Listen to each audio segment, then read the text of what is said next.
আসসালামু আলাইকুম। আজকে করেছি মটরগুলো ভুনা, কোথাও যাবেন না, আমার সঙ্গে থাকুন। এখন দেখাবো প্রস্তুত প্রণালী।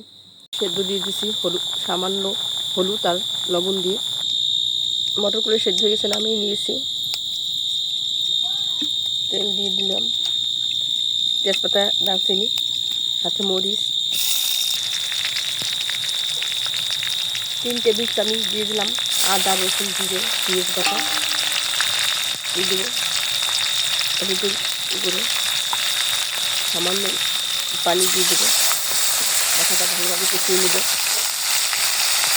যেহেতু আগে লবণ দিচ্ছি, এখন লবণ সামান্য একটু দিলাম। মশলা আমার কখন হয়ে গেছে, 1 কাপের মতন পেঁয়াজ করে কেটে নিচে দিয়ে দিলাম। এখন আমি মটর পনিরগুলো দিয়ে দেবো।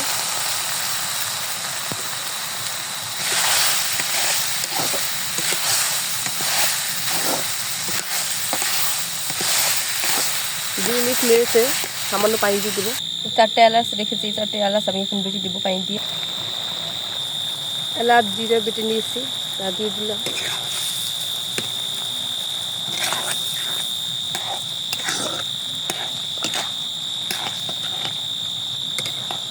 এখন 2 মিনিট নেড়েছে নামিয়ে নেব জাল দিয়ে। আমার রান্না শেষ আজকে এ পর্যন্ত। আবার নতুন কোনো ভিডিও নিয়ে আপনাদের সামনে উপস্থিত হব। সে পর্যন্ত ভালো থাকুন, সুস্থ থাকুন। আসসালামু আলাইকুম রহমতুল্লাহি ওয়া বারাকাতুহু।